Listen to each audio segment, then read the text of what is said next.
Step 1, wake up early, gonna rise with the sun. Step 2, get some good, some food in you. Step 3, think real hard about what you wanna be. Step 4, fuck everybody, just do your thing. Wake up, today's gonna be a good day. Wake up, today's gonna be a good day. Wake up, today's gonna be a good day. Wake up, today's gonna be a good day. Wake up, today's gonna be a good day. Wake up, today's gonna be a good day. Wake up, today's gonna be a good day. Wake up, today's gonna be a good day. Yo, set your affirmations, aspirations. I got shit to do, the aftermath of preparation. Good food, good mood, blood in circulation. One step at a time, yeah, that's how you make it. Set a goal you control and the steps you take them. I try to pick one thought, have some concentration. And if I make a mistake, it's called education. I try to do this every day, call it replication. Wake up, today's gonna be a good day. Wake up, today's gonna be a good day. Wake up, today's gonna be a good day. Wake up, today's gonna be a good day. Wake up, today's gonna be a good day. Wake up, today's gonna be a good day. Wake up, today's gonna be a good day. Wake up, today's gonna be a good day. So life ain't easy, yo, I think there's a reason though. Ups and downs, just like every different season, yo. Sometimes I'm high, other times I'm barely breathing, though. I always gotta fight and hide from the demons, yo. Negative thoughts are poison, they rot. Head full of flies, so here come the clouds. They'll never stop unless I can swap all the bad for the good in my head when I'm lost. Yeah, so I'ma fake it till I make it. Positive thoughts are overtaken, I got patience. One day at a time is how you operate a cadence. A flow, you grow, you show yourself a foundation. Stay away from all the shit that causes temptation. I know that I like to do it cause it's sensation. I live my life in my head like a narration. Don't expect greatness, do my best, man, I'll take it. Wake up, today's gonna be a good day. Wake up, today's gonna be a good day. Wake up, today's gonna be a good day. Wake up, today's gonna be a good day. Wake up, today's gonna be a good day. Wake up, today's gonna be a good day. Wake up, today's gonna be a good day. Wake up, today's gonna be a good day. Wake up early, gonna rise with the sun. Step 2, get some good, some food in you. Step 3, think real hard about what you wanna be. Step 4, everybody just do your thing. I'm gonna say this loud enough for the people in the back. You know when your life's gonna change? When you stop running back to the things that God is trying to save you from. When you stop pressing rewind on the things that need to be deleted from your life. When you stop hanging on to the things that you know you need to let go of. Let me tell you this, moving on isn't always about knowing where you're going. It's about knowing where you're no longer staying and what you refuse to go back to. Straight up. Welcome to the Bullhorn Betty Coffee Club.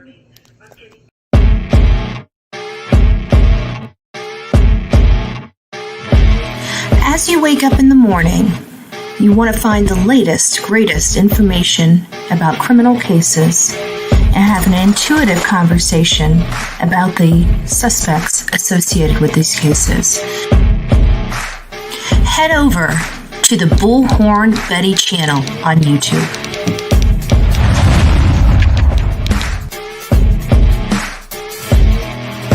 Get breaking news right here on the Bullhorn Betty channel. Welcome to the Bullhorn Betty Coffee Club. Enjoy your stay and enjoy your day.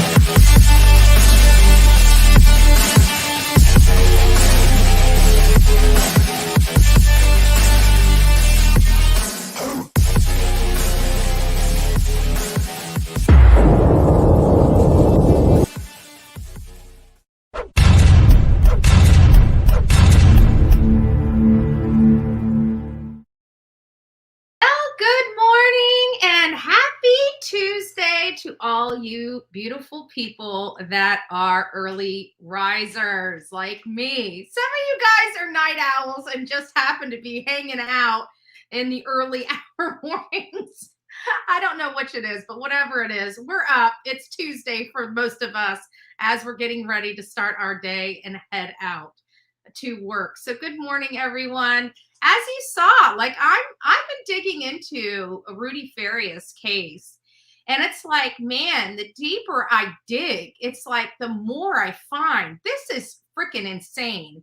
And we had it, I think we hit it right on the head at the beginning when we started discussing this particular case. And I said, we're probably going to find out this is a fraud that went terribly, terribly wrong.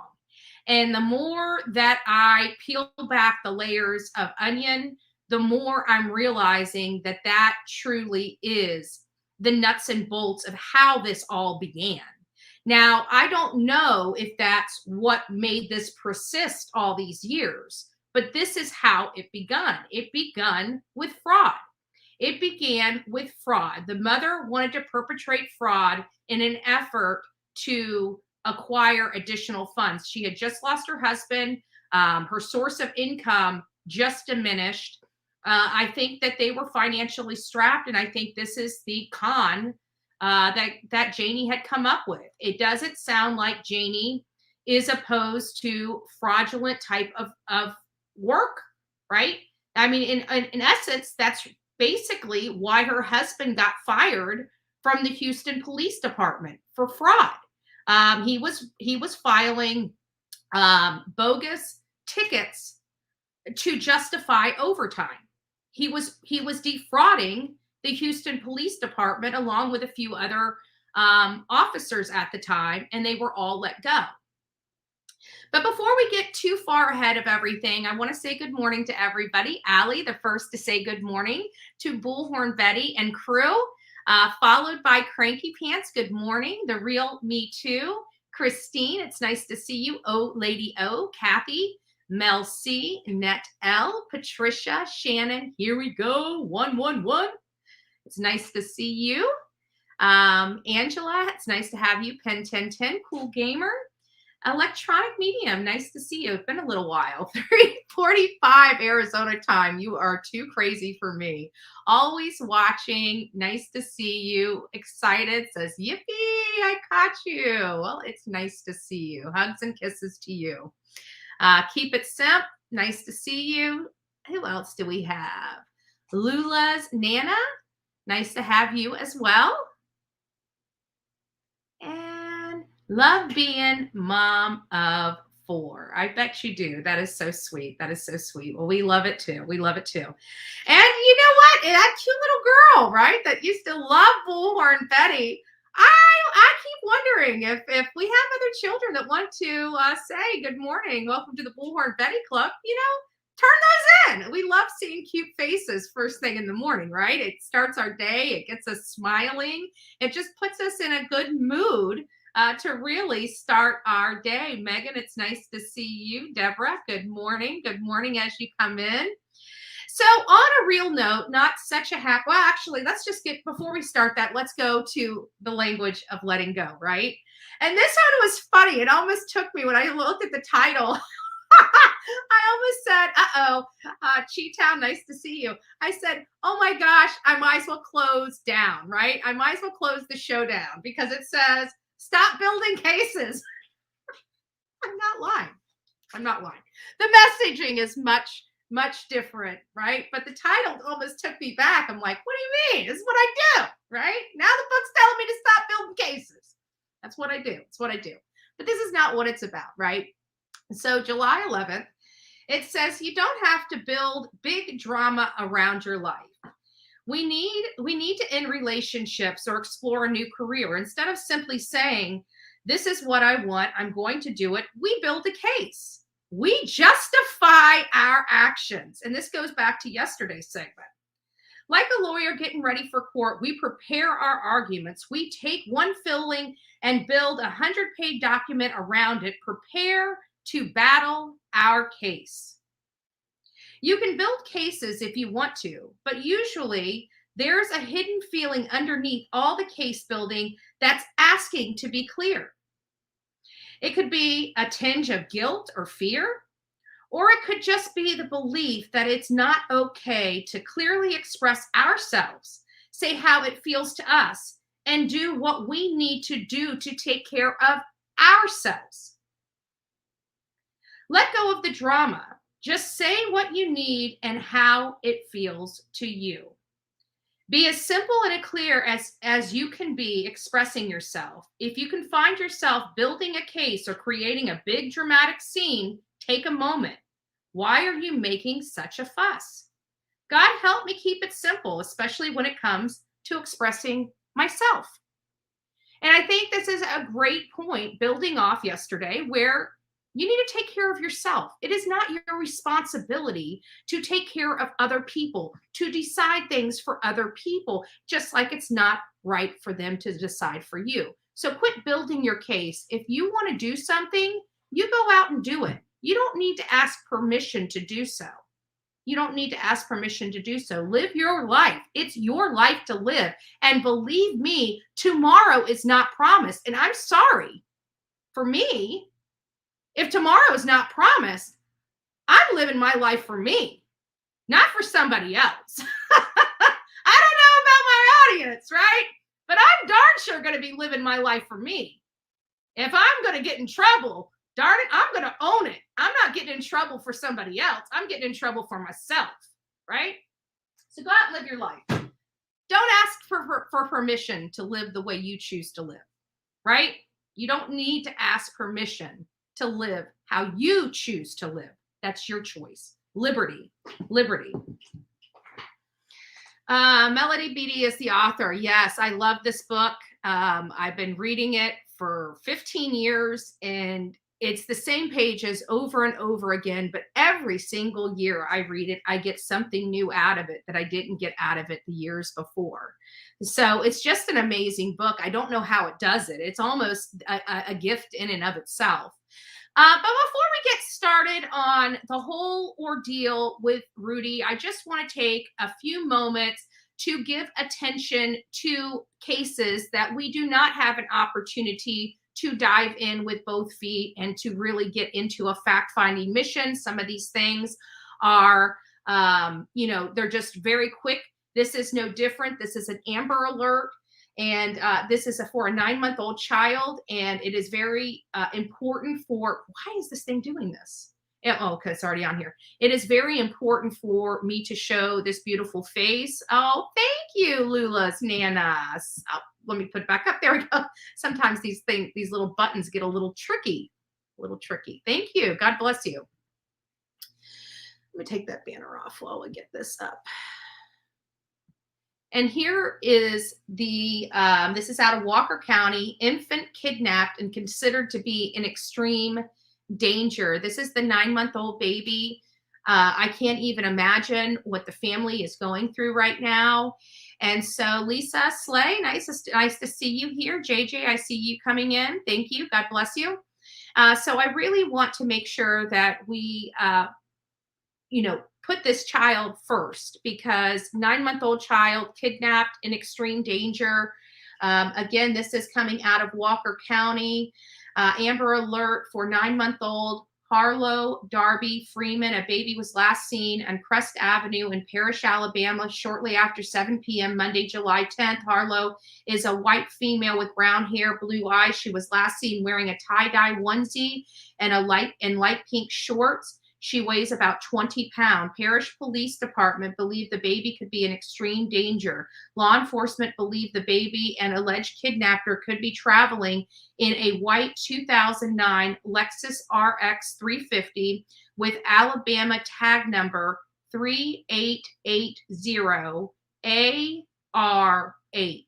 According to social media posts from Parish Police Department, the vehicle was damaged on the rear passenger side of the car. No information has been released regarding the circumstances of this kidnapping. So if you have any information, again, this is related to a child out of Walker County, Alabama. There is the child, Harlow. Now, again, I know that we do have an audience that is in Alabama. Even if you're on the replay crew, please Get this baby's photo out there. Be passing it around on social media. Otherwise, if somebody is out in the area and you need some missing person flyers, please reach out to me. I'm happy to get some of those shipped out. I'll be happy to ship those out overnight if people are going to put them up.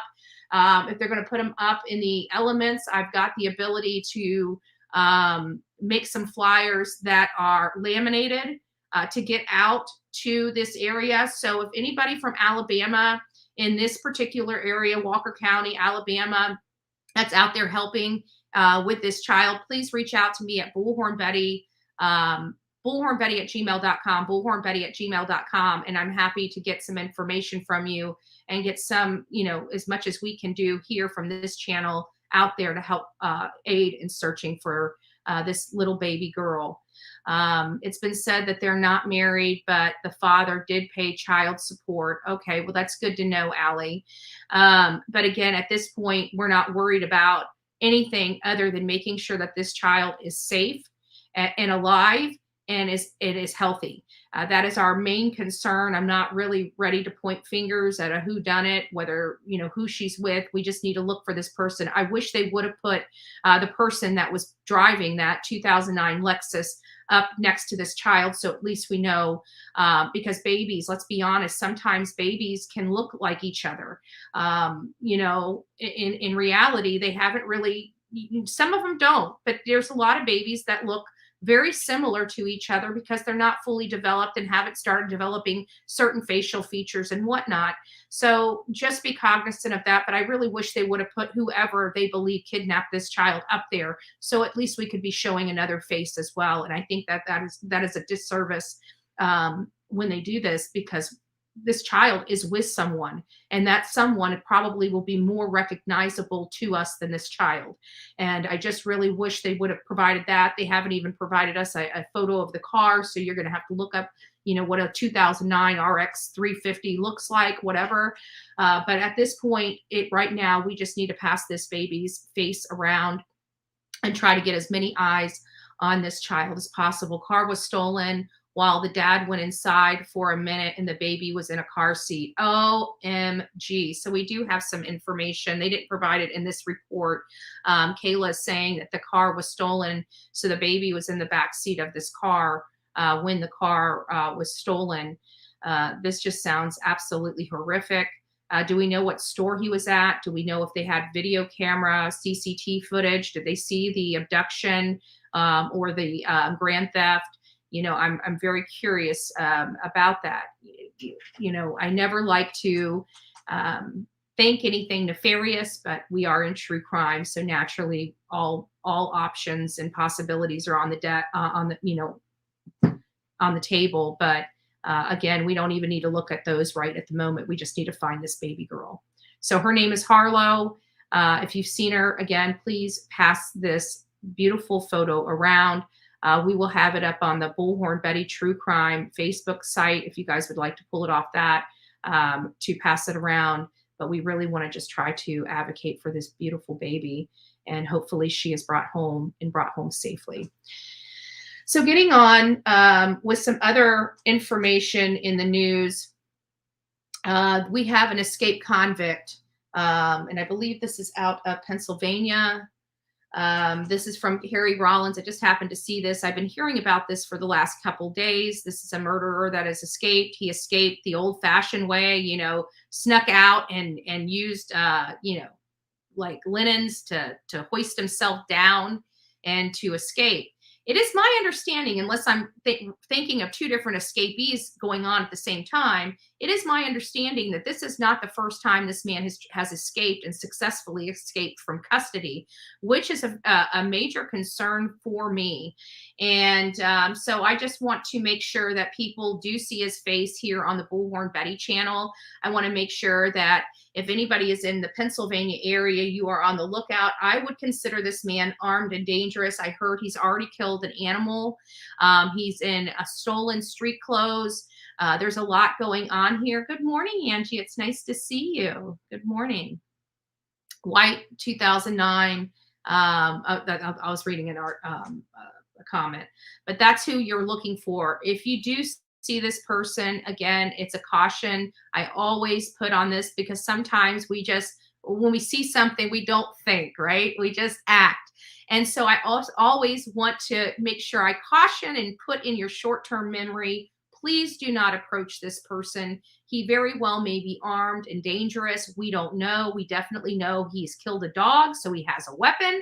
We definitely know that he has broken in some place because he's got some clothes. So he's not opposed. This is a man that has nothing to lose. Do not approach him. He should be considered armed and dangerous. Keep a good distance, call law enforcement, allow the people that do this for a living to apprehend this person. But again, he is on the loose, and he's on the loose on our side of the country, which doesn't make me feel very good. So let's get this man behind bars as quickly as possible. And just a reminder, he is in prison for murder. So very dangerous guy. Do not approach him if you see him. Make sure you call law enforcement. We definitely want him back behind bars today. And this is just one more about the little baby. I must have got him out of order. I thought I had a video here, but just that breaking news, police in Parrish say a 9-month-old girl was kidnapped just before 7 o'clock. The community is gathered and they are very concerned about Harlow's safety. I can give you a look at how the community is coming together to comfort one another during this difficult time. Now, what we know is that Harlow Freeman was taken from a home on Parrish Avenue, and police are doing everything they can to bring her home. They say the 9-month-old weighs about 20 pounds and has brown hair and blue eyes.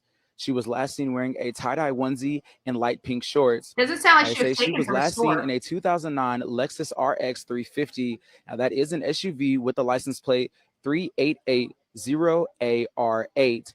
Now, the vehicle has damage on the rear passenger side and appears to be taped with clear tape. Now, again, we are outside of the Parrish Town Hall where the community is very concerned about Harlow's safety, and they are doing everything that they can to bring Harlow home. Now, again, if you see the car or Harlow, please do not approach them. They say, please call 911 with any information. I want to hear that again. That breaking news, police in Parrish say a 9-month-old girl was kidnapped just before 7 o'clock. The community is gathered and they are very concerned about Harlow's safety. It sounded like they started a news broadcast and then they switched it. So I'm not sure where this child was, but again, this is just to advocate for the child that is missing, as opposed to having all the details related to the specific case. Because to be honest with you, I didn't hear about this case until this morning when I was going through.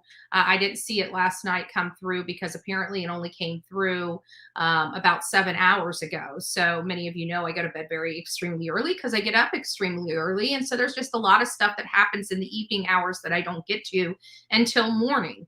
And so this was just one of them, but it was a 9-month-old child. And I absolutely thought it was imperative that we broadcast her face on this channel to bring awareness to her case. Now, we're going to get a little more into the Rudy Farias saga. I'm going to call it a saga because I really don't know. I mean, I feel like it's a case. But me, myself, is wavering. I do believe Rudy needs justice. I believe he was definitely, without a doubt, manipulated by his mother. To what extent, I'm unsure. Okay? I'm unsure because here's an experience I have. And here is where a lot of my personal contention with this and personal experience comes with this particular case. Many of you know that I'm a divorcee, right? And I was married to my husband for over a decade. And him and I are still very much friends. We're just, we were friends then. That was the problem. We were more roommates than we were husband and wife. But he had, and many of you know, I don't have my own children. And when we married, his daughters became my daughters, and his grandchildren became my grandchildren. Now, mind you, when I married him, we didn't have grandchildren. We had one 6-month-old child, 6-month-old grandchild. All the other, 4 other children that came after our marriage. So they only know me as grandma. And it's a little crazy, right? But also with that relationship, you know, the mother of his daughter, which God rest her soul, Paige, she'd passed away from pancreatic cancer very, very quickly. It was very sad. It was hard. But she had 2 other children, two other twins, and one was a boy and one was the girl. And the twin, the boy half twin, when he got to a certain age, I want to say it was about 15, maybe 16, between 14 and 16, became a very problematic child. Started stealing, breaking into our local flea market that had a gun store, stole guns, ended up going to prison for a significant amount of time. And I don't know if it was the prison. You know, men are more susceptible to mental illness, depending on the type of, you know, what kind of behaviors the father had. Typically your mental illness, especially in men, come from the father side of the family. Statistically, typically, I don't know, you know, if that's a you know, absolute, but I have to think nothing's really absolute, but it's the majority. But long story short, he developed some type of schizophrenia, or he had it before and nobody knew about it, and maybe it was exacerbated by him going to prison. I'm unsure how all of it really transpired. But he started alleging that he was kidnapped and and lost his stuff, you know, and people believed it at that time because nobody realized his mental illness. And so I want to make sure that we're not getting into a situation where, you know, this boy is mentally ill and maybe, you see what I'm saying? Because I do believe he was manipulated. I do believe that there are certain times when mental illness shows itself a little bit more. I'm not saying that that is this case or anything related to this, nor am I saying that Rudy has schizophrenia or anything like that. I'm just expressing an experience that I had that makes me want to say, you know, we need to make sure that, you know, the stuff about his mother is accurate, because there are certain mental illnesses that can create this type of illusion. And we can't discredit the fact that he talked about psychedelic drugs as well. And it makes me wonder, is there a possibility that this was in his head as opposed to actually happening? Now, granted, I don't want to say that. I don't want, you know, the world coming down on me and saying, I can't believe. It's just a point that nobody's talking about that I think we should be talking about when it comes to this. Because we're hearing one side, but we're not hearing the other. And that could potentially be a problem. And the reason why I'm saying this is because I keep wondering, is this fraud that Rudy had didn't want to play anymore? And maybe he could have embellished some information to get himself out of it and to move all of the pointing of the finger over to his mother. I mean, there were 2 people here. We definitely know law enforcement has told us that Rudy and his mother have provided them false information in the past. So we don't really know what this is. And it's so easy for us to gravitate to Rudy because of the situation at hand where he was missing. We found out he is no longer missing. But we have to remember, it's been 8 years. And the more information I'm finding out in the area, it wasn't the fact that he was locked away. His mom kept him hostage in the house. That's not true. We heard from the neighbors that said he was walking down. We've heard from the neighbors how he went over there and hung out with them. We've heard from other neighbors about how Rudy walked through the neighborhood and had a gun. in his hand or on his person. So if, I'm listening to all this and I'm really trying to make heads or tails of it because I don't want, I want the real picture, not a picture that people paint for us. I want the true picture. And the true picture for me is very, very blurry because of these concerns I have with this case. Yes, I believe this boy was manipulated. And yes, I do believe that he is a victim. But I'm also starting to see that he might have some culpability in some of these actions as well. Now, I do believe that it is possible that, Rudy suffers from what is known as Stockholm syndrome.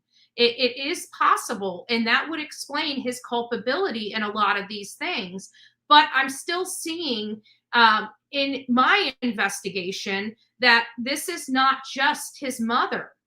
And I feel like I would be deceiving my audience by not allowing them to know that detail. Now, what and how, I still, again, it could all be explained by the control the mother had over him. It could all be explained by something like Stockholm syndrome. It can all be explained by those things, but I still think that we need to address the elephant in the room and what Rudy's culpability in all of this is, and why would he deceive law enforcement that's trying to help him. So I just want to make sure that we're very, very clear on this channel. Now, many of you know I agree with what Quanell did. I would have probably done the same thing in similar circumstances had they played out and unfolded the way that they had. Okay, nothing wrong with that whatsoever. I'm just concerned that there is the lack.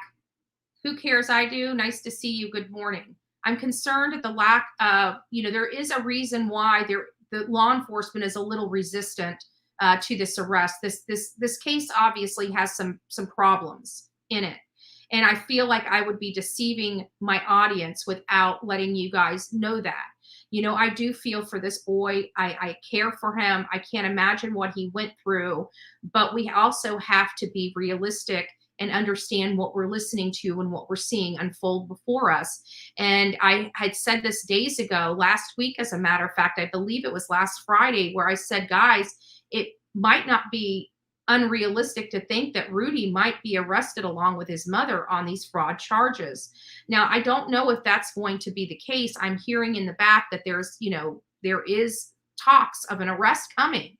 But I don't know who's going to be arrested. I don't know when it's going to happen. I don't know if things have changed since I heard that information last week, because I haven't reached out to that source again or inquired about that additional information. But the title of this show is that his mother is banned. What is she permanently banned from? And what is this? Because she's fraudulent. Because she perpetrated fraud on the public. And she did do that.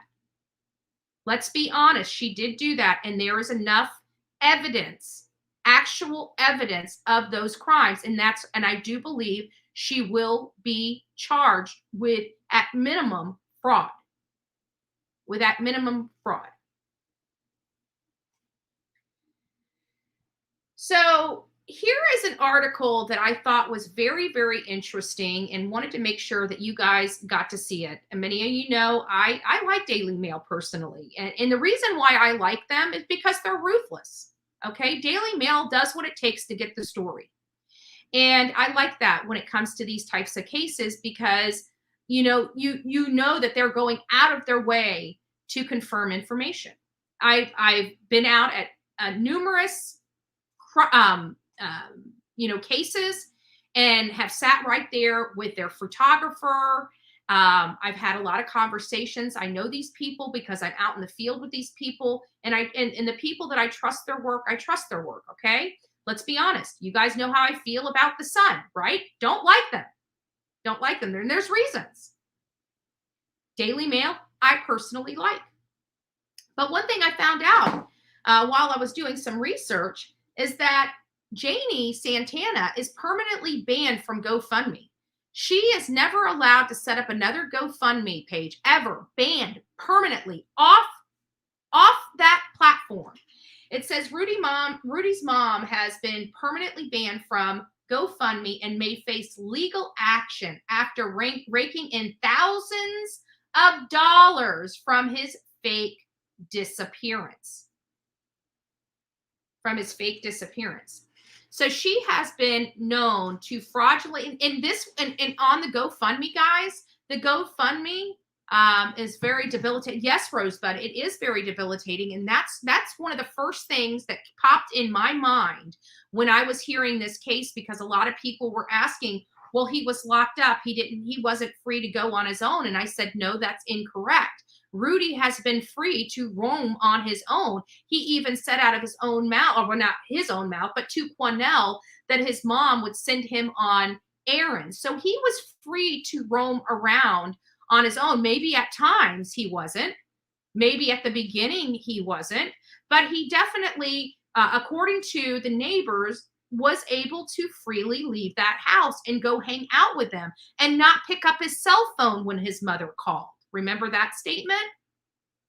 So what would make a person that's being abused to the level that Rudy's being abused stay in that home and still allow that person to control them?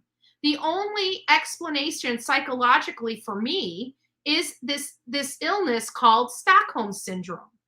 And it's basically a brainwashing of the brain, in a sense, where the captive kind of have feelings or understanding for the captor.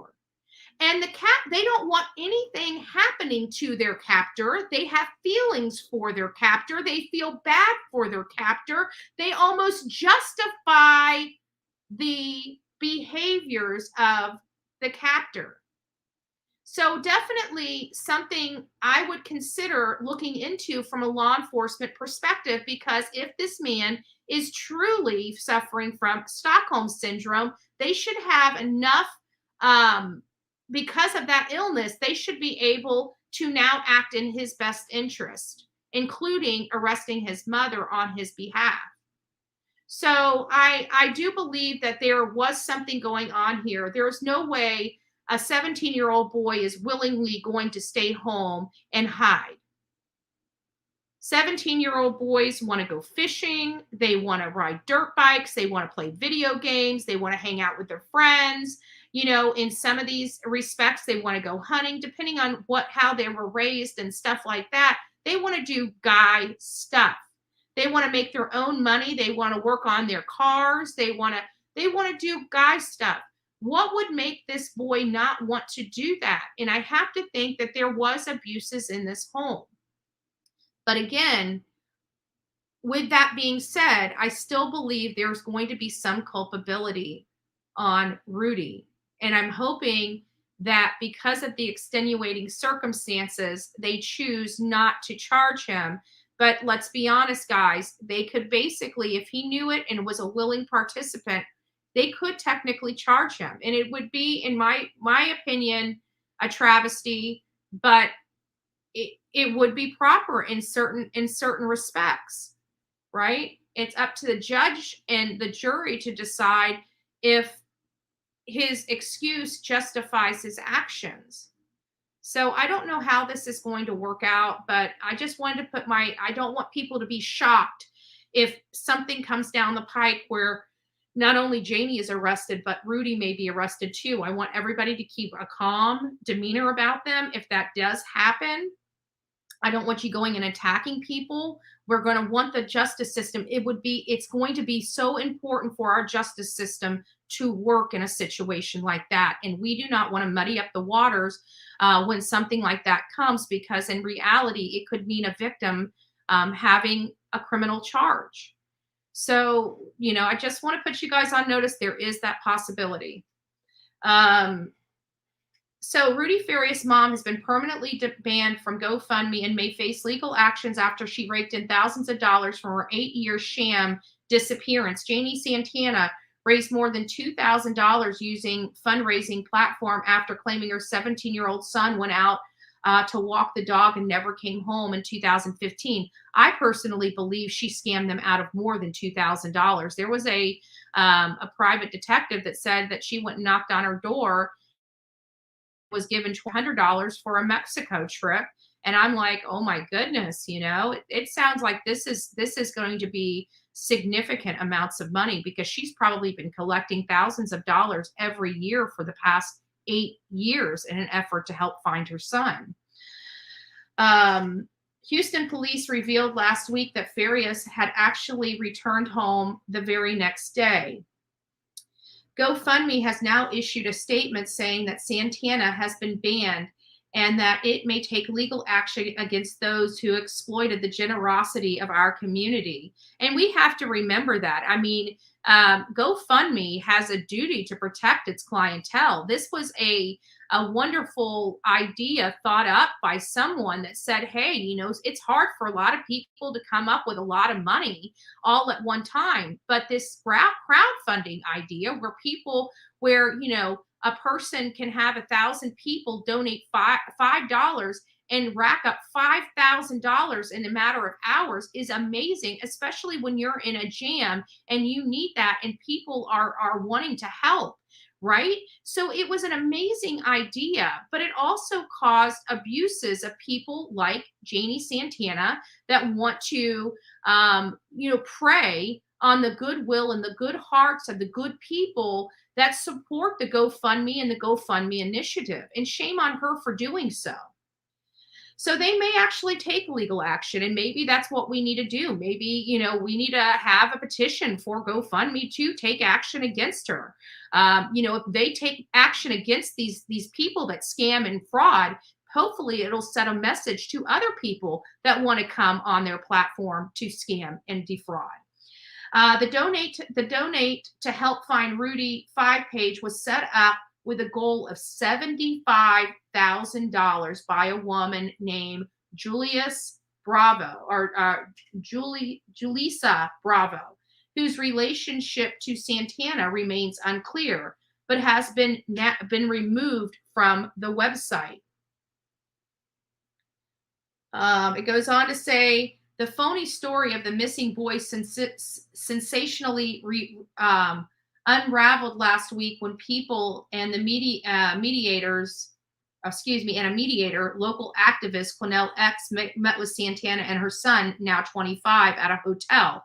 Quennell X would later claim that Farias had been essayed and kept in home like a slave. Curvaceous, thank you, or Curvaceous, thank you. God bless you. Thank you for being the newest member of the Coffee Club. Police later disputed this account, but they did confirm the disappearance was a sham. Chief Troy Finner, I'm not sure how it's pronounced, said that they were still investigating but have not announced any charges. They have chosen not to charge Janie on minor bad reporting or fraudulent reporting of a crime. It's paramount to a ticket, a small misdemeanor. It sounds like they're wanting to build a case against this woman and don't want to jeopardize it over a petty charge. So I do believe that they are investigating this case. They've got enough notoriety and attention that they have to do something. The Houston Police Department cannot turn their back on this case due to the level of media scrutiny and the public scrutiny of this case. Santana was the beneficiary of more than 30 donations and received the funds in 2015, GoFundMe confirmed. GoFundMe has a zero tolerance for misuse of our platform and cooperates with law enforcement investigations of those of wrongdoing, a company spokesperson said to Newsweek. The fundraisers have been removed from the platform, and the beneficiary has been banned from using GoFundMe for any future fundraisers. The spokesperson for the Houston Police Department told Daily Mail on Friday that while there is not an investigation specifically into the donation Santana received, these claims would be part of the ongoing general investigation into the case. It also been claimed that another GoFundMe page was created after Rudy was found outside the church last month on to solicit money to cover his medical costs and recovery. Social media users shared grabs of the page and said it was taken down after Santana's story began to fall apart. So even that one came down. Santana first filed a missing person report on March 7th, 2015, in which she claimed the day prior to March 6th, her son Rudy, then 17, went missing while walking their dogs in the Houston neighborhood. According to the missing persons report, a few hours later, the dogs returned home, and the next day, the second dog came back. Both were reported missing with their leash. But more recently, it was revealed that Farias, who suffered from various mental disabilities, actually returned home the day after going for a walk with the dogs. So it is confirmed that he does suffer from mental illness, and this will play a role in proving that Janie manipulated him, which is good. And again, I'm very curious to the extent of those mental illnesses because, again, of my experience with my stepson.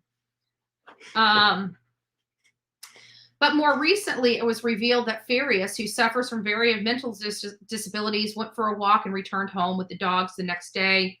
A couple of weeks later, on March 22, Farias's mother started a GoFundMe page to raise money and coordinate renewed search efforts for her supposedly missing son. So he comes back the 8th. She waits 2 more weeks and decides she's going to continue sucking the money out of this money train.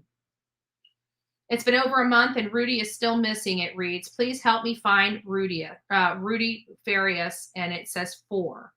Rudy Farias. So he must be the 4th generation. So there must be a junior, a senior, a first, a second, a third, and a 4th. Rudy went out for a walk with his 2 puppies on March 6, 2015, and has not been seen nor heard of from since. Rudy's 2 puppies were found, but not Rudy. He suffers from both physical and mental disabilities, so we need to get him home ASAP. All ground searches have been pulled back for now. The entire Houston, Texas community, we have to get our own ground searches together. People say it takes a village to raise a child. Now we need the village to help find our child. So really pulling on the hearts and strings of many around the country, primarily in the Houston area. We are asking for donations to be able to offer rewards and information leading us to Rudy, as well as medical expenses for Rudy, since he's been missing since March 6th each day that has passed.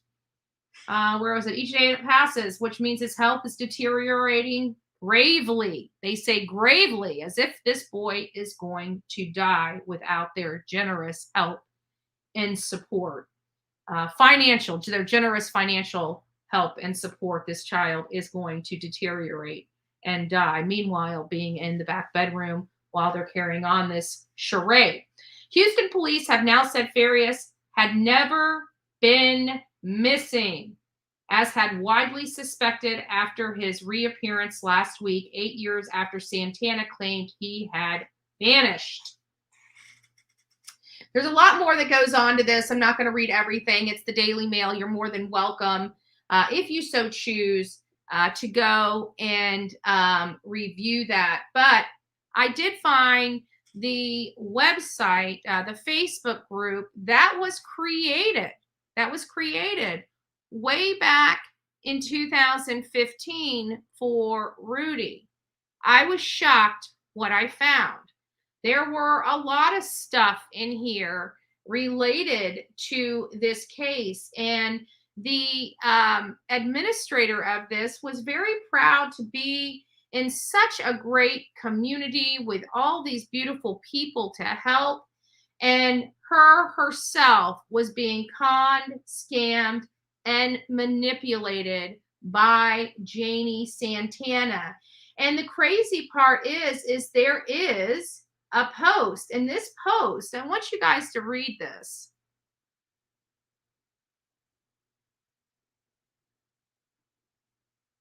Let's see if I can get this up. Now I want you to notice the date. The date here is October 4th, 2015. We're going to open this up. Now, Sasha is Rudy's cousin. And this was put out, I don't know, in 2015. It says Rudy wasn't in school previous months before his disappearance. So he wasn't even in school. He wasn't even in school. And this is a screenshot. And again, this was posted in 2015. Okay, this is not recently posted. I know you see posted 3 minutes ago, but this was a screenshot that was posted in this chat in 2015, August 6th, 2015. And Sasha reads, well, Rudy wasn't in school previous months before his disappearance. My little brother goes to school, so that's odd that he would just randomly disappear. And my aunt needs money? Super crazy, huh? So even back in 2015, the family doesn't believe this charade. But I think over time, with him still being disappeared and all, I think they just believed it. They believed they were probably wrong about their aunt until this.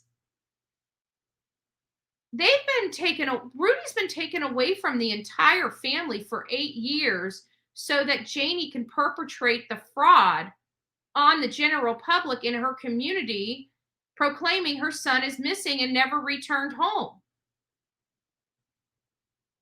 This is only one of the things that I found. And what triggered this whole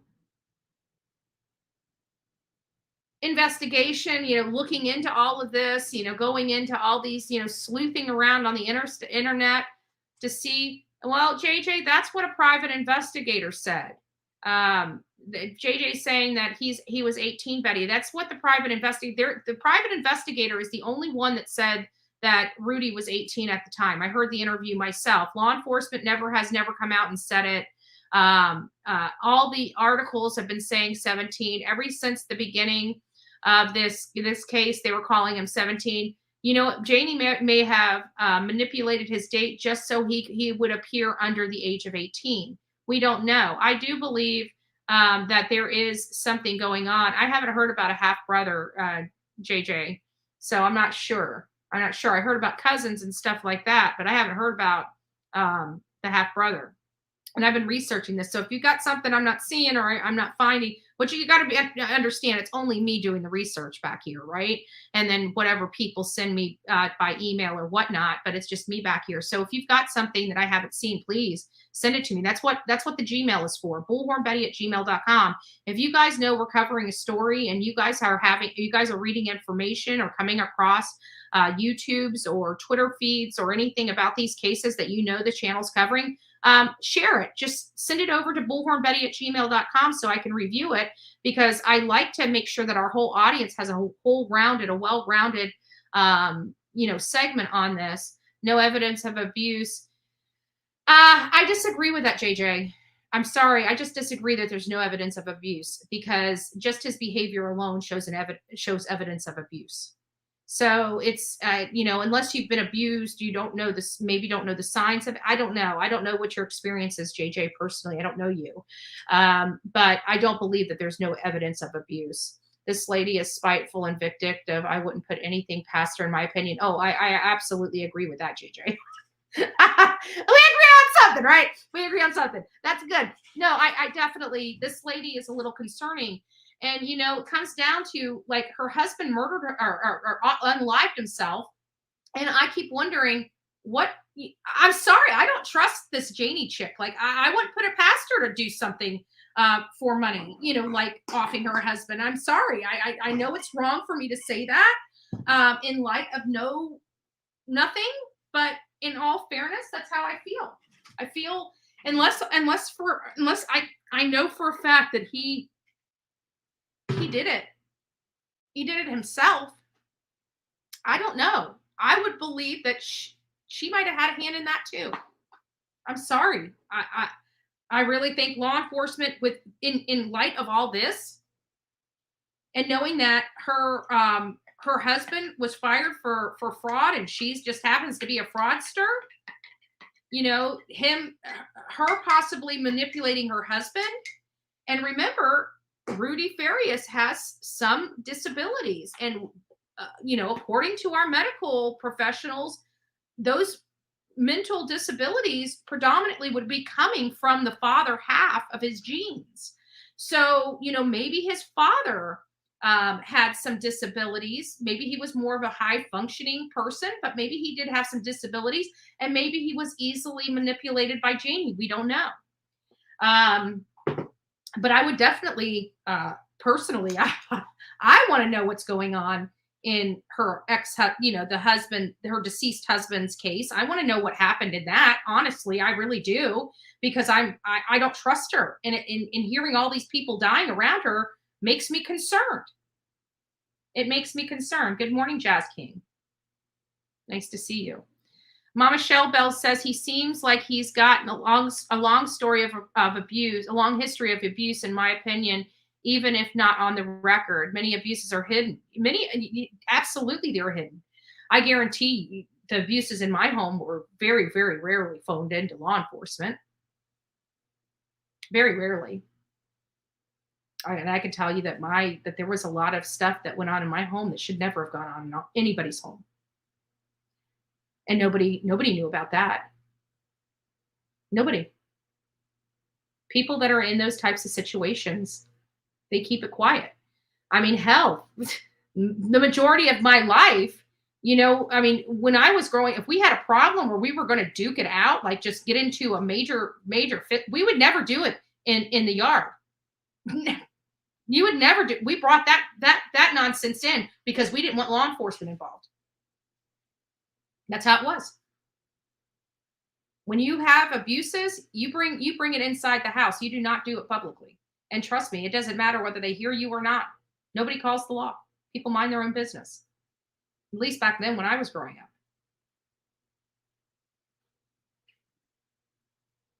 Betty, what do you think about the trap door in back of Rudy's house? The trap door in back of Rudy's house, the trap door in back of Rudy's house. I mean, it was probably a place that, he was put. Sounds like that would be a hiding place that him and his mother would have discussed where he would need to be when law enforcement came. But you know what? How many people have a trap door? And when was it constructed? Maybe we should pull the building permits of the house. Find out. I'm curious now. I'm curious. I'm almost wanting to take a trip out there just to get a lay of the land. Actually, to be honest with you, I just want to yell at Janie with my bullhorn.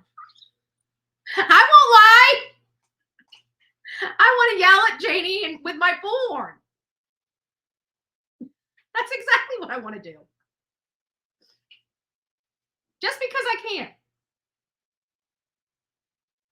Trapdoor proven? I don't know. I think it's a fair question, JJ. I don't know if the trapdoor has been proven. I've seen it on at least one creator's website, but this is a creator that creates his own news, essentially, right? So I don't know. I don't know if it's been proven or not. I personally haven't seen it. Unless I go there, I don't know if I will see it. I'm curious, if the neighbors have seen it or brought it up or have a photo of it or have been down there or have seen, have experienced what it's like, going down this trap door, just if it's there. I personally don't know. So JJ, I think you're accurate with that. I don't know if it has been proven, but I don't know that it's been disproven either. Right? I don't know if it's been disproven either, but we can definitely say it's conjecture. It hasn't been corroborated, at least to my knowledge or my preference. Like some things may be corroborated, but if it's not corroborated to my preference, it's still going to be considered rumor for me. So, Kitty Cats. Oh, good morning, Kitty Cats, by the way. Says, thank you, JJ. Seems like he lives somewhat normal until the missing part. Well, the outside, but he could have handled it well. But Kitty Cats, I mean, we assume up until he disappeared, he had a normal life, but I don't know if he did. I mean, again, his father was fired from the Houston Police Department for fraud, for basically, stealing time. So I'm not sure if he had, and it sounds like the family that come out talks about how Janie likes people to fear her. What if she was, this threatening, hubba bubba mama, right? Was that maybe maybe the husband just didn't want to fight with her and would rather, go steal time from the Houston Police Department and make her happy because she's so scary. I mean, I don't know. I don't know. I just know what people are saying. I don't know these people. It's possible. But it wasn't her husband. She was the mistress. I heard she had a few. So I don't know which one you're referring to. And quite frankly, like, I don't get it. Maybe I don't get it. I don't know how to talk about this without offending somebody when it comes to Janie, because she had so many boyfriends and she went from bed to bed. And I'm just sitting here scratching my head saying, huh? She did what? She had how many? And I'm sitting here thinking I could barely get a date on a Friday night.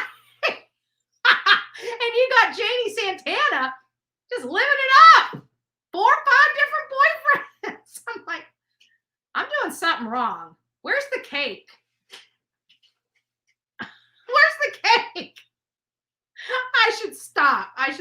Horrible jokes. I know, horrible jokes. Don't worry. I'll pay for it later.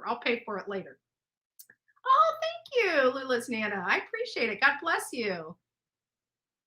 Oh, you're welcome. You're welcome. So, these are all the things that were going on in and around this time. So this wrong one.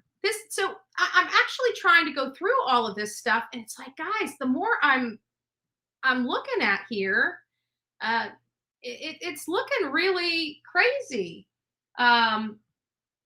This is what they, and of course I can't even make this out. It's so blurry, but this is apparently a photo of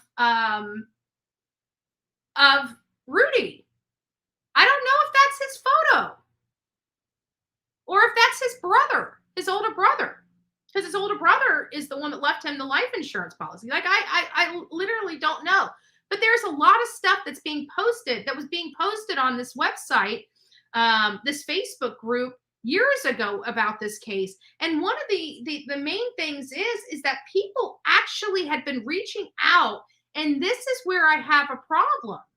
I don't think we need to give Houston a free pass on this, Houston Police Department, because let's face it, they didn't have one call that Rudy had been found or allegedly found.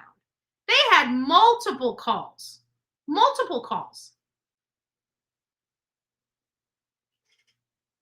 And it's like they were given fraudulent names and said, oh, okay, well, they must be who they say they are. Let's move on. I'm like scratching my head saying, what? Like, this wasn't, when I'm looking at this, I was under the impression maybe a family member had called Houston Police Department to report that it was possible that Rudy had already been found. It wasn't that. Not only did Houston Police Department know that it was potential that Rudy wasn't there, but it was well known to them that there were these campaigns going on for money to find him. There were people already raising a fraud flag back in 2018. And they didn't even push. They just took everything as at their word. And then you fast forward to now, and this is all just blowing up. And then we hear Janie, and I don't even know how true that is. I mean, I don't even know how, because I'm reading on here that Janie was at the police department. I found it on this website, and they have a photo of her sitting there at the police station, allegedly filing a report. Now, I don't know what they're filing a report about, because I'm also hearing that she is back at her house. I heard that she was back at her house yesterday. I don't know if she's planning on staying there for any significant time, if she's just planning on grabbing some stuff and leaving. So I'm starting to get this kind of overall view that she's probably going to be pulling another con, a scam or whatever, and saying somebody broke into her house or something while she was absent. But I don't know if that's going to fall on deaf ears, because apparently there was a lot of media standing out in front of her house. And I honestly think this lady should be in jail for fraud. What she did to the public, how she played on the compassion of the community, that is fraud. And it's the worst kind of fraud, because when people need help and they need financial help, people that are out in the public are going to think the next one is just a scam or a fraud. And this might be a family that truly needs these funds. And we're going to think of Janie Santana, and where we may have given $20, we may only give $2.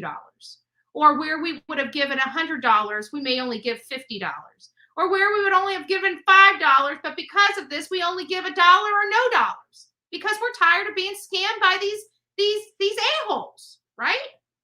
We're tired of people using these platforms and taking advantage of good-hearted people like me and conning us out of our money. So this does affect, and it affects our psychology too. Cases like this affect our psychology, because now when we have a missing person and people are raising funds on, say, a crowdfunding platform like GoFundMe, we're going to have this experience. And in the back of our mind, we're going to be wondering, are we getting conned? Are we getting scammed? And I don't think that's fair. And it's not fair to all the real victims out there that utilize these, and not just victims. Like GoFundMe is for things you would never even imagine. Person made potato salad and made $2 million for a startup company. Right? I mean, it all started out with him. He made potato salad. He said, just send me $5. I'll send you some potato salad. Right? So, I mean, GoFundMe has really helped people achieve their dreams. It's helped people in their time of need. And so this kind of action from scammers and con artists damage it for people like us, especially people that, don't raise money on GoFundMe, that only, give on GoFundMe. It's going to hinder our ability. We're going to be a little more cautious because of this. And that's not fair. It's not fair to the next person. It's not fair to the next person. But as in life, right? As in life, what's fair? Life is not fair. The justice system is not fair. So I was also doing some research. Hi, Mike. I saw you and I was watching another chat and I can't remember which one it was. And of course, I see Mike pop up. He's probably innocent. I'm like, that's our Mike. I didn't even have to worry whether somebody was impersonating you or not. I heard probably not guilty, and I said, yeah, that's our Mike. I do want to buy you a Big Mac. I'm like seriously, I almost want to buy you a Big Mac. It's like going to be like, how like friends go out and have like dinner or a cocktail. Me and Mike would be sitting having a Big Mac. Actually, I'm not a Big Mac fan, but I am a quarter pounder fan. Okay, you eat your Big Mac, I'll have my quarter pounder. But I'm telling you, if you like Big Macs, you want it off the grill. Do not cue that baby. I remember, there's a fresh Big Mac is the best. It's the absolute best. And I remember when I was a teenager, what was our first job here in America? McDonald's, right? And I remember my favorite was at the time. I'm not a Big Mac fan very much anymore. I'll eat one. I like Big Mac. But it was the Big Mac off the grill and no queue. No queue. It never went into the microwave. So the lettuce never got wilted. It was a fresh bun, fresh burger. Now I want a Big Mac. Who? Raise your hand if you want a Big Mac. Raise your hand if you now want a Big Mac. Promoting heart disease on the Bullhorn Betty channel. Gift cards for everybody. McDonald's gift cards for everyone. Gift cards for everyone, right? I'll have to make sure if I ever do like a meet and greet or we do go out now, I'll have to make sure I have a billfold filled with McDonald's gift cards.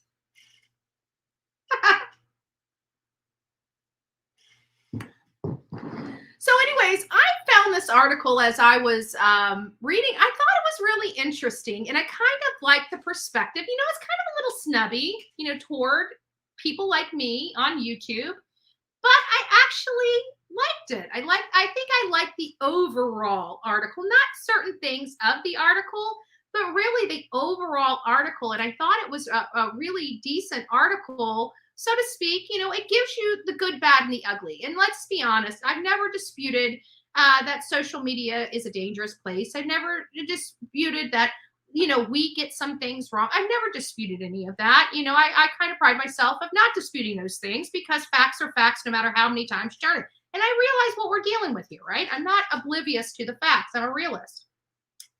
So this article kind of, I didn't know how I felt about it at first, but I actually think it was very interesting and somewhat well written. I like the way it was written. I liked how it was presented. I liked the narrative. It was kind of, it gives you, I thought it was balanced. Okay. That's, I think what I like.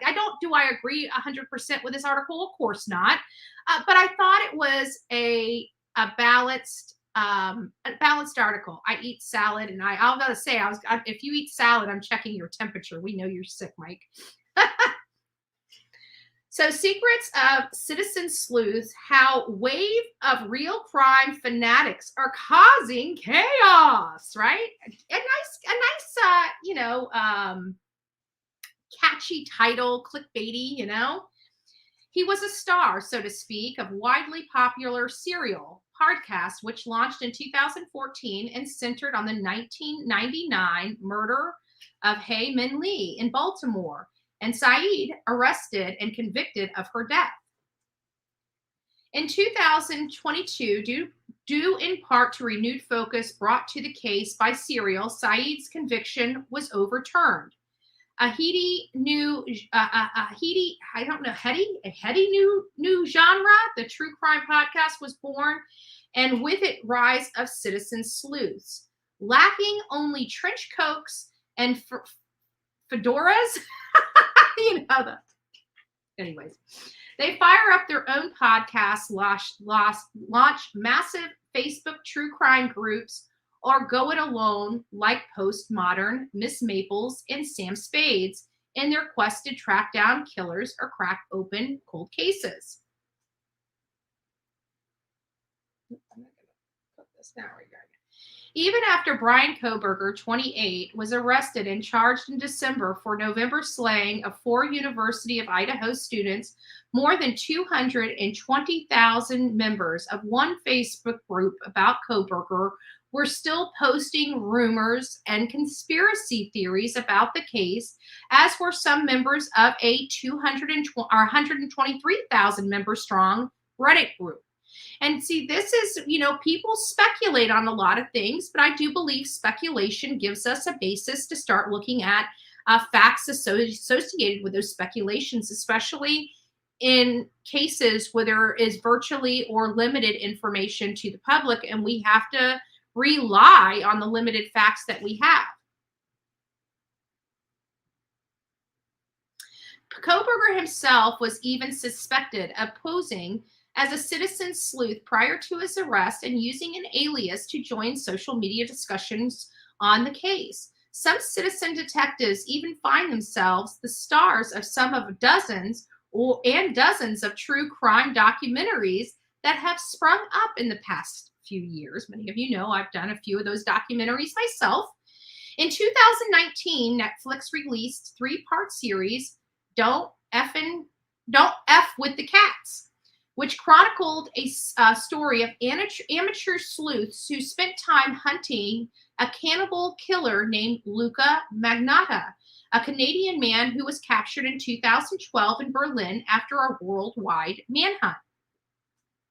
Amateur sleuths are reaching such a critical mass that there are even parody shows like Hulu's Only Murderers in the Building, which began in 2021, and Peacock's new crime satire based on a true story, starring Kaylee Coco, I think that's how you pronounce it, which launched earlier this month.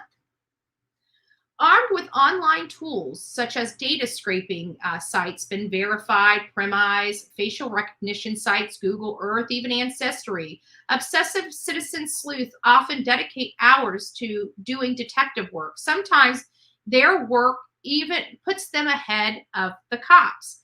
But just as often, it muddies the water and can even put innocent people in danger. A number of people familiar with online sleuth world told the Post.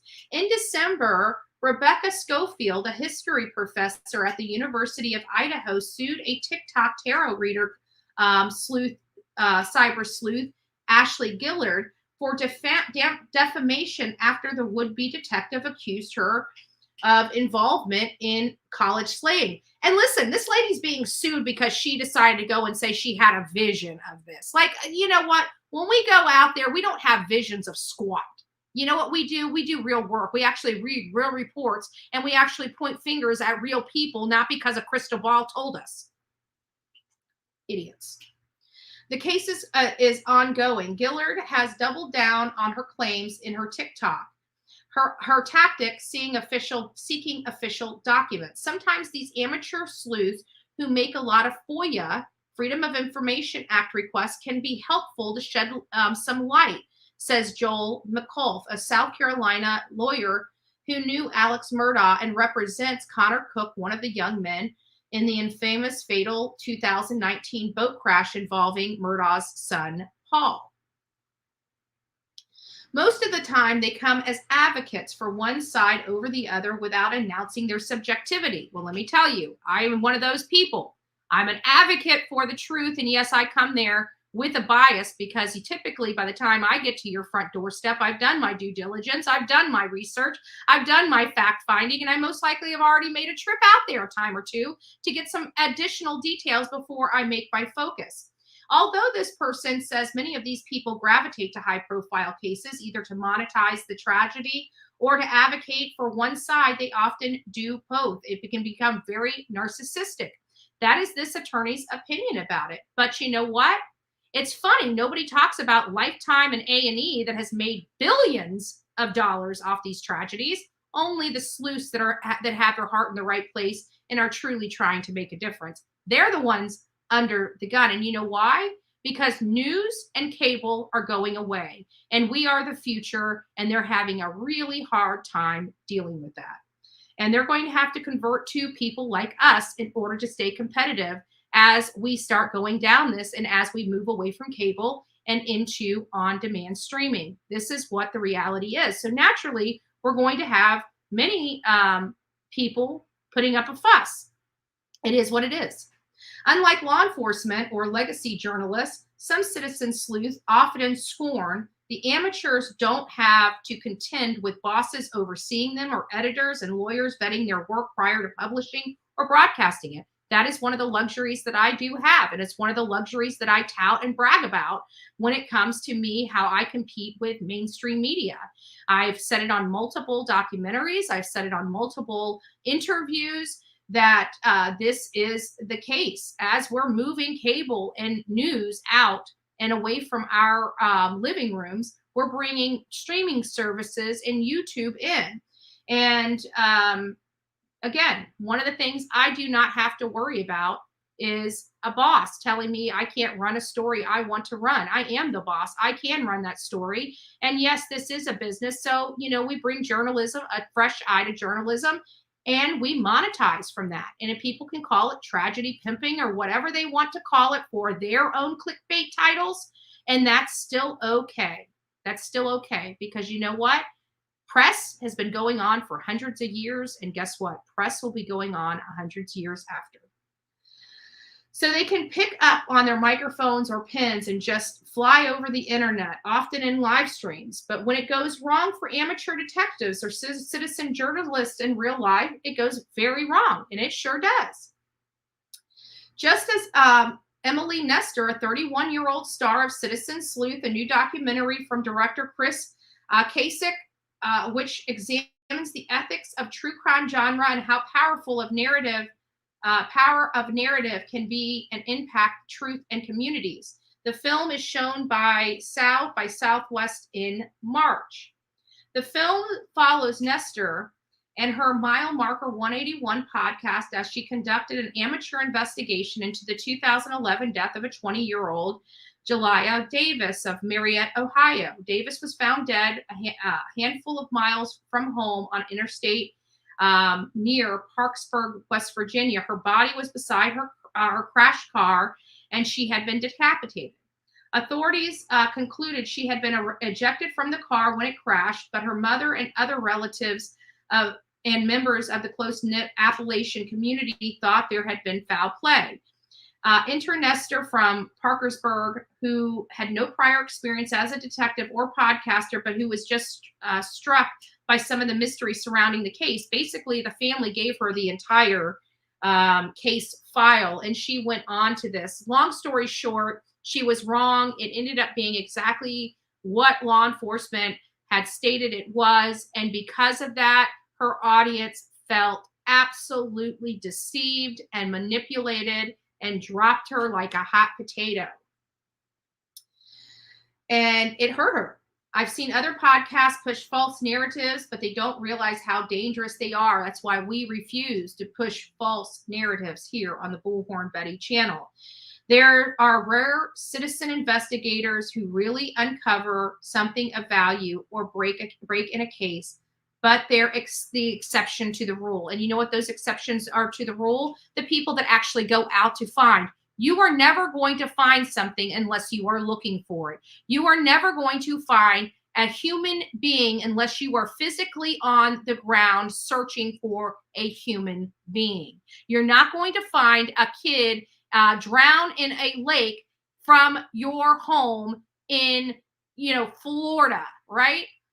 You have to be out in the area to find anything of value. And if you are a commentator, that's one thing. I am not.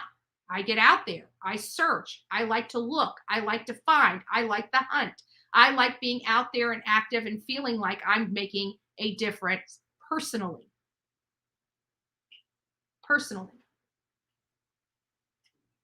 Nestor left for New Orleans, where she worked as a dancer, because the hostility in her hometown, and now misses it deeply. She turned back on true crime. Nestor's Instagram account now describes her as a true crime pariah. Nestor regrets that 3 people who were with Davis not long before she killed became the object of public suspicion because of her podcast and the attention it received. These podcasts are born out of trauma and tragedy, she added, but we're adding more trauma to the mix without looking at the ethics of this, like crime with cocktails, coffee with murder. It's okay to have morbid curiosity about this stuff, but innocent people can be caught up in the mix and made to look like criminals, right? Remember everybody pointing the finger at Jack D, Jake S, nobody ever stepping back to get the real facts of the case before they try to destroy these young, impressionable 20-somethings' lives. You know who didn't do that? Chronicles of Olivia and Bullhorn Betty. That's who didn't do that. You know what else? We went on the offensive for these kids. And you know what else? Everybody still never denounced the garbage channels they were watching that were lying to their faces. They're still with them because they're idiots. Let's be honest, they're idiots. Who would stay with a channel that intentionally deceives you for clicks and views? So far, this channel has been spot on with almost every case we have investigated and touched. investigated, and touched. Almost spot on with every single one that we have investigated and touched. We were called liars in the Gabby Petito case. Liars. Shame on us for being out there and putting the Laundrie family through that. And now the tables have turned, and everything that we said out there has come full circle, and we were spot on. We were spot on. Meanwhile, these other channels that were lying to their audience and continue to lie to their audience keep maintaining these yahoos. They keep subscribing and going and watching their bull crap content. Do you know how many times people have come to my channel to try to embarrass me and say, oh, you should be following the case because you got this wrong? And I'm like, clearly you're not following the case because you just made yourself look like a fool.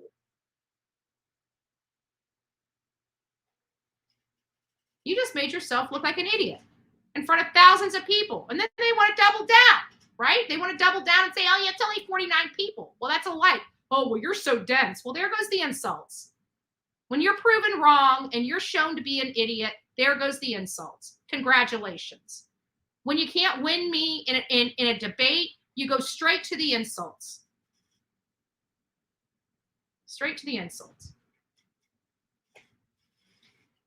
More than one potential suitor, she learned, was either married or with a criminal record. So this talks about a new web sleuth that started doing background checks for her. I started doing background checks for my own safety and found out I was good at it. Nicholson told the Post. I did it for a girlfriend, then for myself, expanding into true crime in September 2021. Nicholson started the original Murdaugh in the Low Country Facebook group 3 months after the sensational murders of Maggie Paul and Paul Murdaugh in Colton County, South Carolina in June 2022. Maggie's husband, Alex Murdaugh, was eventually tried for the double homicide of his wife and son and found guilty last March. He is currently serving 2 life sentences in prison. Nicholson said she was proud of the information uncovered by her in another podcast involving the death of Stephen Smith, a young gay man found dead in the road near the Murdaugh home in 2015. Nicholson said, in the middle of all the middle school drama caused by competing sleuths and social media group may have confused the public, but believes the member of her Facebook group were effective in unraveling aspects of the tangled Murdaugh case. There is the truth. It comes to, it's not tragedy pimps that are causing these problems. You know what it is? It's competing. It's the competing social media influencers on here, right? The ones that act like they talk about true crime, but all they're doing is beating up other people, right? Because they want their click in the view. Let's talk about Gannon Stout and the autopsy, right? Everybody and their mother wanted that title, that clickbait title, right? They wanted that clickbait. What's more important? If you really didn't want that autopsy to be known or to be published or broadcasted, why is everybody and their mother that denounces the autopsy out here talking about the autopsy, bringing more attention to that? If they are so disgusted by the idea that somebody showed it, you're going to now embrace it and promote it? Because every time you talk about it, let's be honest, you are promoting it. You hate channels out there are promoting the view of the autopsy. Let's not lie to your audience. Let's not lie to your audience. You are promoting that autopsy. Oh, well, I'm just disgusted with Zab Girl. No, you're promoting the autopsy. If you weren't promoting the autopsy, each and every one of you would have made community posts and it would have been done. But no, you need your 15 minutes of shame. You need your 15 minutes of shame.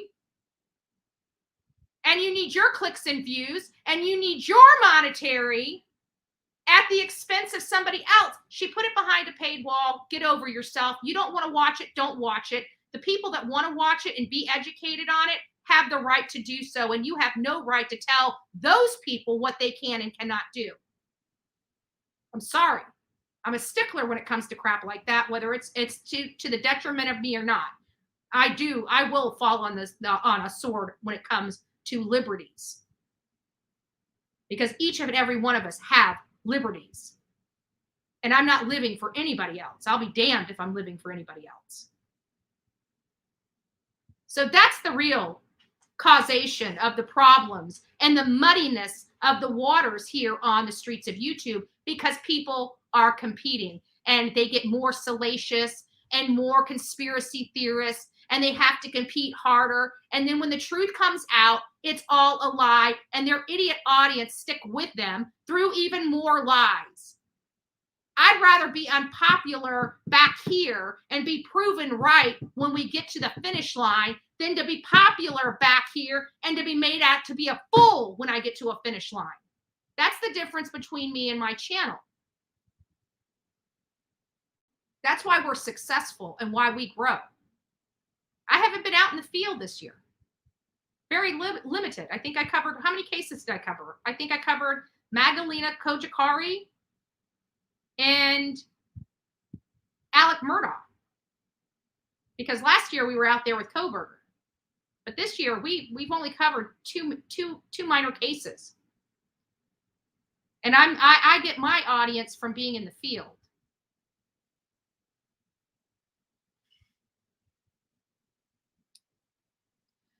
Smith's case is still very much unsolved. His body was exhumed and a second autopsy was conducted in April, and a homicide investigation remains open. She now focused primarily on true crime, her true crime YouTube channel. Callie Lyons, a journalist, author, stain-resistant, non-stick, waterproof, lethal, The Hidden Danger of C8. The respected true crime researcher knows Nestor, the ex-true crime sleuth, and worked for a while in the Murdaugh Murder podcast. Citizen sleuths do have the power to bring a subject to the public's attention, Lyon told the Post. They can add real value, but they often don't know what they're getting into, and the harm they may be doing is not always apparent. Like sending crackheads to a 20-month-old's front lawn. How did that add value? But they often don't know what they're getting themselves into, and the harm that they're doing not always apparent. If you get too close to the victims' families, it can be a problem. What have I always said here on this channel? I never get close to suspects. I never get too close to families because I don't want to lose my objectivity. And all these people that you guys want to run to that have this great relationship with, say, Don Wells, you have lost your perspective. That's Pam and Allie's problem. When they were out there with Don Wells and Candace, and their hearts are just bleeding because now they're friends with them, you can't be objective at that point. You just killed your commentary. Nobody is going to respect you because you're too close. And I try telling people that all the time. And the people that have been with me for a really long time know. I always say you cannot get close to the families. You cannot get close to the suspects. You need to keep that arm's length distance from them in order to be truly objective. So every time you go to these channels that are buddy-buddy with the criminals, buddy-buddy with the victim's family, you just lost all your perspective. Do we want those interviews? Yes, we want those interviews. But to be friends with them? No. Because you've lost your objectivity. You can no longer, you now have sympathy. You watched Allie go, she literally sympathizes with Candace, a woman that has treated every single one of her children like garbage. Didn't feed them or clothe them. They were filthy, living with roaches and stuff. And Allie has lost all common sense to be friends and advocate for a woman that has done such despicable things to children, she lost all objectivity. And they still can't understand why they're a failing channel. It's the most insane thing I've ever seen. Most insane thing I've ever seen. And of course, it comes back to Brian Koberger and this whole demolition of 1122 King Road, which was one of those comments that I talked about, how people make themselves look like a complete and utter idiot. And this was one of the comments that was, there was a comment in my on one of my posts saying, oh, it was my post for the mailing campaign. And they're like, it's not up to the university. You're so stupid. It's not up to the university. They don't even have the deed. It's up to the owner of the house. You should really follow the case. I'm like, you are such an idiot. You're not following the case because this house was signed over to the university literally months ago. Months ago.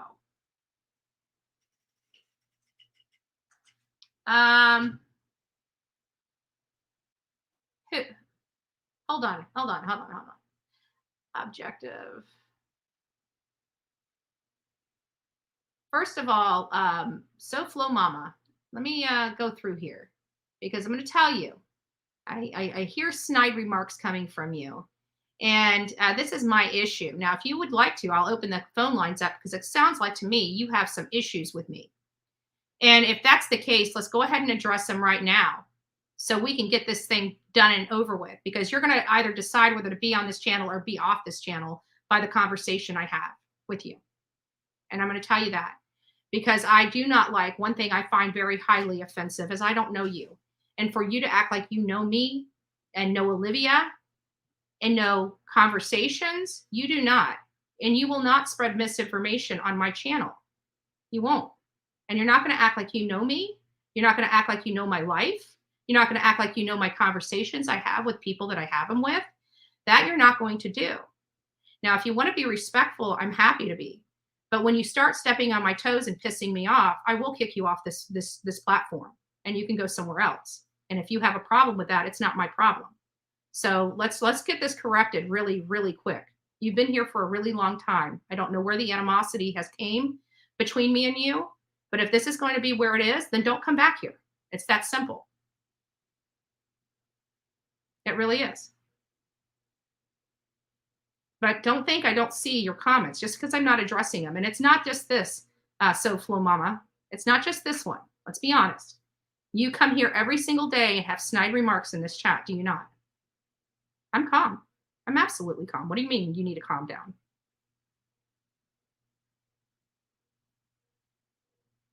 I haven't raised my voice one time. So I think what you need to do is you need to email me at bullhornbetty@gmail.com, because after today, if this is the way it's going to continue to be with you, I'm just going to block you off this chat. I'm just going to let you know that right now. But I hope that you reach out to me at bullhornbetty@gmail.com and we'll get it discussed. But I'm not going to sit here every single day and listen to this because I actually liked you. And I keep watching all your snide comments in here and I don't have to put up with it. And neither does my audience. So just FYI. And if I'm wrong about it, then send me the screenshots and I apologize. But telling me to calm down when I'm being calm, I think is says enough about you. So anyways, this is related to the whole taking of the house. So we're actually working right now on the one letter, one envelope, and one stamp. And this is what it's about. And we're wanting to let the university know that we stand behind the family. No, I were screaming. No, I were screaming at me, actually. Well, you know, I see some of your comments. So I'll go back and check it. And if I owe you an apology, SoFlo Ma, I will make sure you get it. But I'm just saying that I've been watching some of the comments you've been making in this chat for well over 2 weeks, and I'm not liking them. And if you're so if you're so unhappy here, nobody's forcing you to be here. That's all I'm saying. It's pretty simple, you know. but I don't want you being anywhere that you don't feel welcomed or you're upset with me. It's a waste of time, and your life is your time is valuable. And I'd rather you be a happy person on a Tuesday than an upset, angry person on a Tuesday.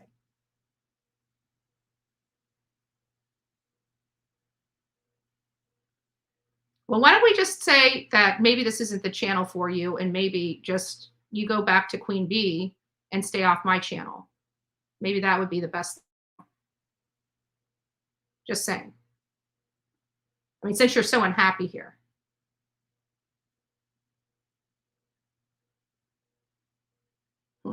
So she has you blocked, Allie? Okay, well then she can be blocked. All right, I'm done. I'm done arguing with her. You can watch in silence. You can watch in silence. I gave you the benefit of the doubt and you want to argue with me. Stupid decision. And trust me, I know you now, SoFlo Mama. I will never unblock you. I will never unblock you. So move on.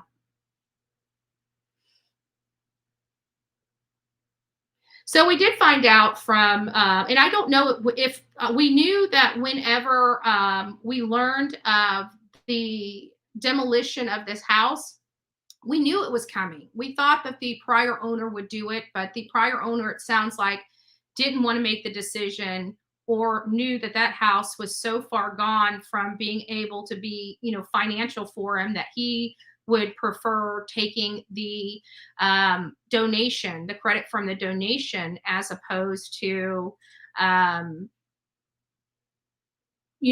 dealing with it himself. So he turned that and signed the deed to that property over to the University of Idaho. So we know ever since they received that deed, the conversations have always been. The conversation has always been to destroy it. So we have no problem with destroying it. I don't know what they're going to necessarily put in that area.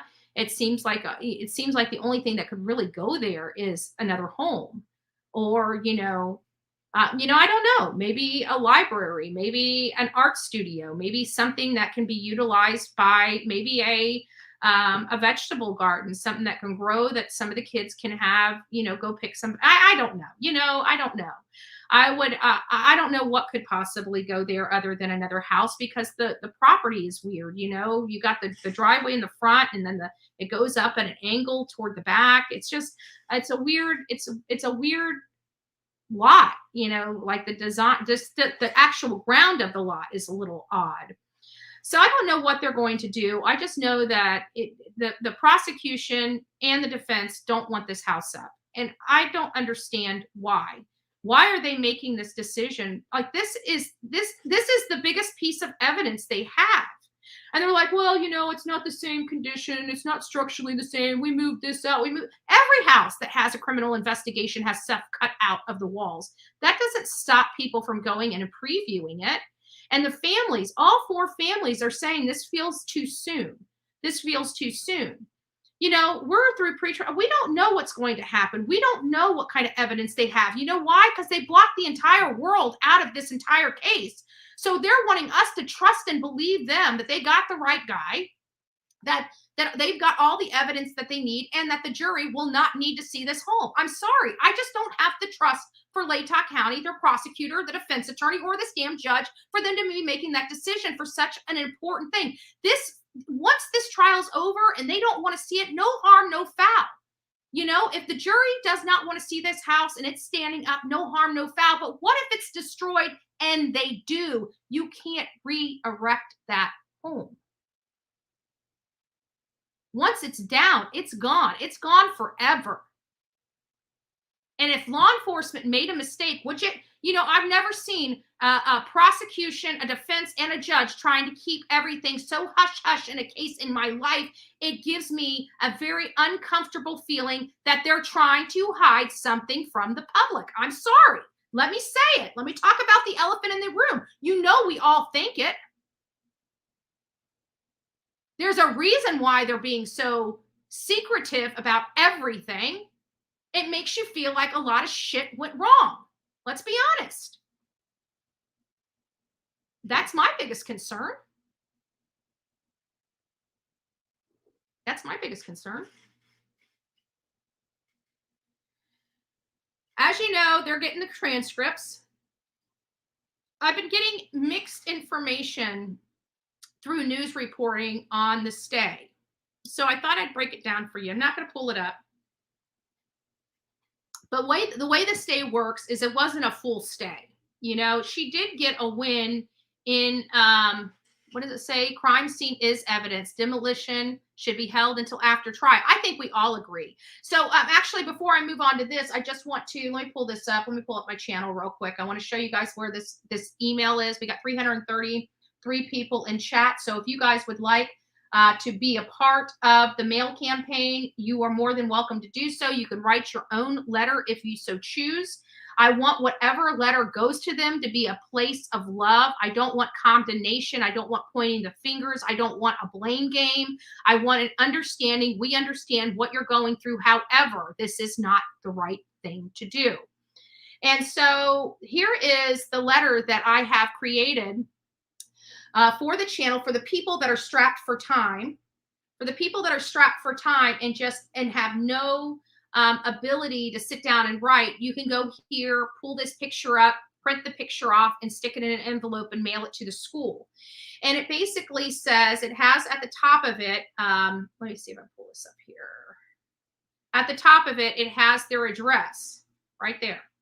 That's where you're going to be mailing this letter to. And then in the body of the letter, it just basically says, to whom it may concern. Thank you for taking the time to read my concerns related to the demolition of the above referenced property. I would first like to thank your university for putting your students first and for your immense concern for their safety. I applaud the work of your university to maintain order on campus. I realize your community and students have been through so much. I'm truly sorry for everything that you, your students, and your community have gone through. It doesn't seem fair. Unfortunately, the demolition is too soon. We are begging you and pleading with you to please keep the home up until after the trial. We have no way to gauge the jury this soon into the case, and we have no way of knowing if the prosecution will win. This might be the only piece of evidence that might help a juror decide what happened. I understand the need of the university to start the healing process, but I feel this is more of an expense related to keeping the property erected as opposed to the healing of the community, and truly feel this is wrong. These students, Kaylee Gonzalez, Maddie Mogan, Xana Kernodle, and Ethan Chapin, deserve justice. This case is about them, not the university, not the community, or the other students. These four are the ones that made the ultimate sacrifice on November 13th, 2022. Their families are asking the university to do the right thing because it's the right thing to do, not because it's the easiest thing to do. Please listen to these families. Their voice should hold the most weight and have the loudest presence. Respectfully yours, concerned citizen. So that is the form letter that I wrote for the channel, for those that would like to print this off and mail it. Again, I wanted to make sure that our voice came from a place of understanding and a place of love, that this wasn't, condemnation. This wasn't pointing the fingers. This is just pleading to their hearts and their minds and their conscience to do the right thing. I really think that something like this would be more powerful than a petition, because mailing, they have to receive those letters, whether they open them or not. The power of the amount of those letters coming in is what causes the pressure. It's not what is contained in the envelope. It's not what's read in those envelopes. It's that presence. It's that hundreds and hundreds of letters pouring in, begging them to keep that home up. That is the true impact that we can help facilitate. And I hope everybody does their part for the sake of the families. Again, these families, we know how they feel. They've expressed how they feel.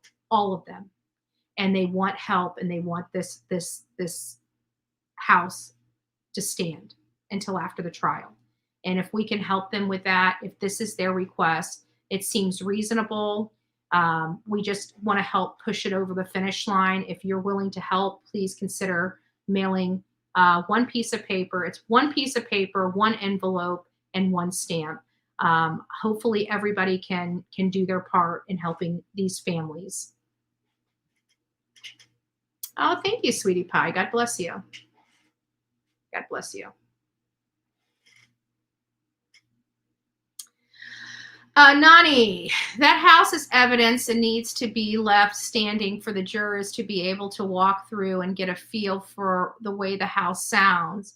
If I were a jury, I'd want to walk the house at 3 or 4 a.m. Good point. Yeah, I think so too.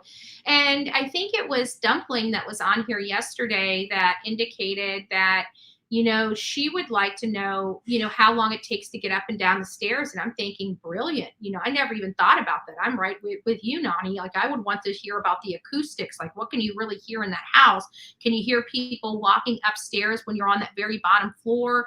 Those are the things that I would personally be looking for myself. But there's so many benefits that this house being up for the juror, you never know what the juror needs to hear. Like, you may have 12 jurors there and they may have 12 different needs of their view of this house. One might be acoustics. One might be, just to get the lay of the land. One might be to have the idea how long it takes them to get down the stairs.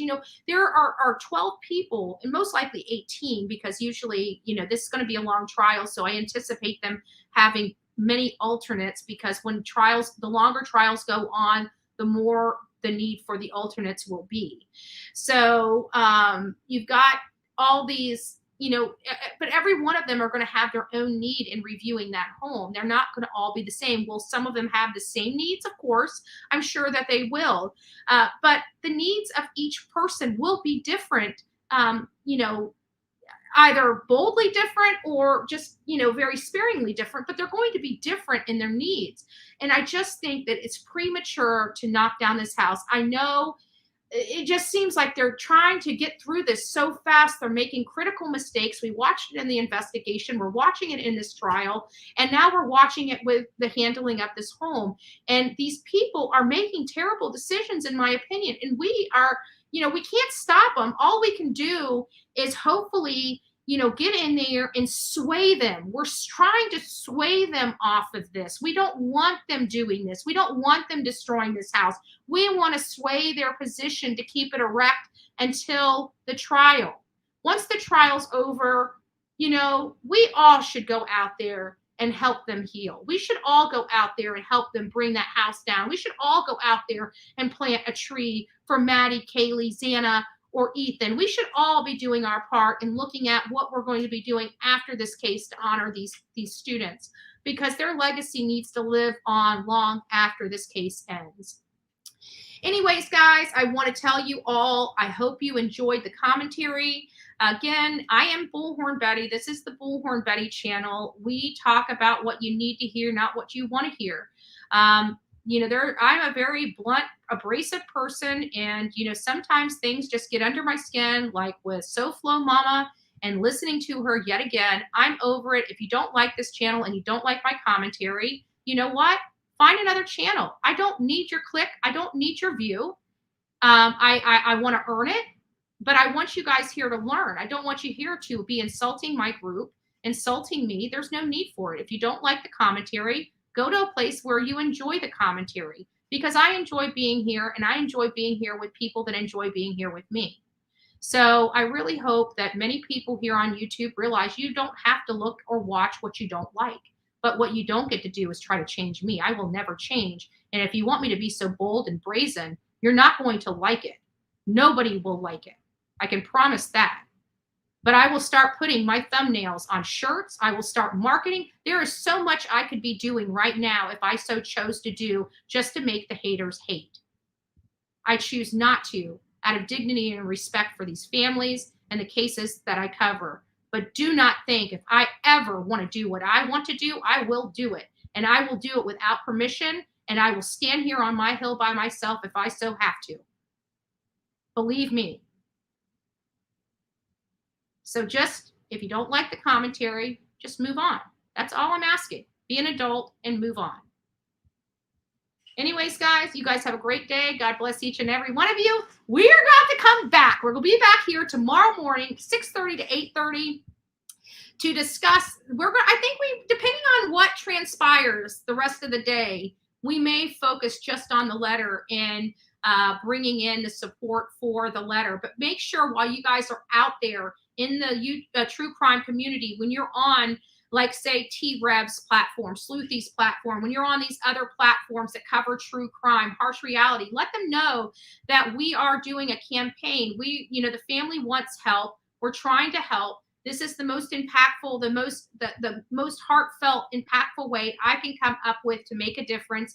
And I'd really like the support, not of just the contributors, but of the subscribers, because this is where the impact comes in, because we need each and every one of you to mail this letter out to the university. Every single one of you need to be printing this letter out and mailing it to the university, or writing your own heartfelt letter to the university.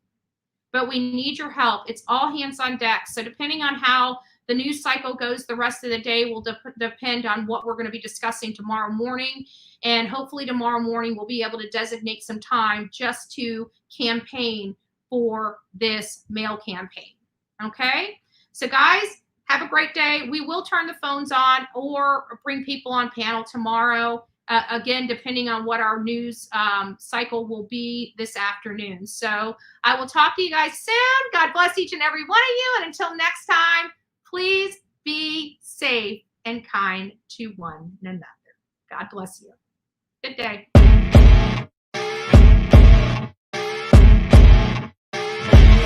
As you wake up in the morning, you want to find the latest, greatest information about criminal cases and have an intuitive conversation about the suspects associated with these cases.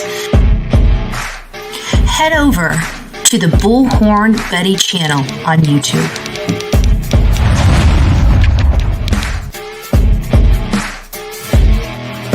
Get breaking news right here on the Bullhorn Betty channel.